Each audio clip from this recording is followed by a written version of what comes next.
Good morning everybody students. Today we are going to be discussing about the topic complement of the set. यसलाई नेपालीमा समूहको पूरक भनेर भन्छन्। आज हामी समूहको पूरकको बारेमा पढ्न गइरहेका छौं। जस्तै यो भन्दा अघिल्लो क्लासमा हामीले समूहको इन्टरसेक्सन समूहको हैन त्यसैगरी युनियन भन्ने कुरा हामीले पढ्यौं नि। मानौ एकछिनको लागि हामीलाई एउटा सेट दिएको छ U भनेर। यो U भनेपछि हामी यस्तो खालको समूहलाई के भन्छौं? यसलाई हामी युनिभर्सल सेट भन्छौं। यदि यो युनिभर्सल सेट हो भने यहाँ केही एलिमेन्ट्सहरु रहेका छन् जस्तै 1 2 3 4 5 मानौ एकछिनको लागि। अब यो U भन्ने सेटका एउटा उपसमूह A भन्ने एउटा अर्को सेट रहेको छ।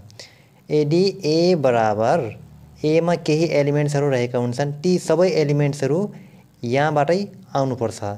यी एलिमेन्ट्सहरुबाटै आउनु पर्ने हुन्छ किनकि A भनेको U को उपसमूह हो नि त। त्यसैले मानौ 2 3 4 ल A भन्ने समूहका एलिमेन्ट्सहरु 2 3 4 रहेका छन् भने अब हामी के सिकिरा छौं अहिले A को कम्प्लिमेन्ट। A को कम्प्लिमेन्ट कुनै पनि सेटको कम्प्लिमेन्टलाई हामीले यस्तो बारले जनाउनु पर्ने हुन्छ अथवा यस्तो C ले पनि जनाइन्छ। जस्तै A को कम्प्लिमेन्ट लेख्नु पर्यो भने A लेख्नुस् अनि A को माथि यस्तो चिन्ह राख्नुस्। A को माथि यस्तो बार चिन्ह भन्छन् यसलाई। यसैलाई हामी A कम्प्लिमेन्ट भन्छौं। वा A को माथि यसलाई यस्तो C लेखिन्छ। यसलाई पनि हामी A कम्प्लिमेन्ट नै भन्छौं। यो जुनसुकै तरिकाले हामीले डिनोटेट गर्न सक्छौं। ठीक छ।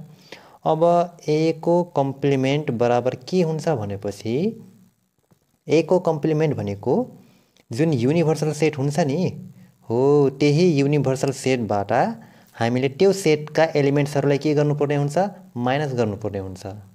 यस्तो A को कम्प्लिमेन्ट भनेको U भन्ने समूहबाट A का एलिमेन्ट्सहरुलाई के गर्नुपर्छ घटाउनु पर्ने हुन्छ। अब U को ठाउँमा हामी के लेख्छौं भनेपछि U को ठाउँमा यो एलिमेन्ट्सहरुलाई लेख्छौं 1 2 3 4 5। त्यसपछि यो माइनसलाई जस्ताको त्यस्तै। अब A को ठाउँमा के लेख्ने भनेपछि A को ठाउँमा यहाँ A का एलिमेन्ट्सहरु दिएका छन्। यो एलिमेन्ट्सहरुलाई लेख्नुस् 2 3 4। अब यो पुरै एलिमेन्ट्सबाट यो एलिमेन्ट्सहरुलाई माइनस गर्नु भनेको त यहाँ भएका सबै एलिमेन्ट्सहरुलाई लेख्न मिल्दैन। यहाँका एलिमेन्ट्सलाई लेख्न मिल्दैन। बाँकी बचेका एलिमेन्ट्सहरुलाई यहाँबाट हामीले लेख्नु पर्ने हुन्छ। जस्तै यहाँ 2 छ भने यो 2 यसलाई क्यान्सल गर्नुस्। 3 छ भने यहाँ 3 लाई पनि क्यान्सल गर्ने। 4 छ भने यहाँको 4 लाई क्यान्सल गर्ने। अब यो पुरै सेटमा कुन कुन एलिमेन्ट्स बाँकी बचेको छ भनेपछि एउटा 1 बाँकी बचेको छ। 1 2 3 4 त क्यान्सल भइसकेका छन्। त्यसलाई हामी के भन्छौं A को कम्प्लिमेन्ट। ल यसैले हामी A को कम्प्लिमेन्ट भन्छौं।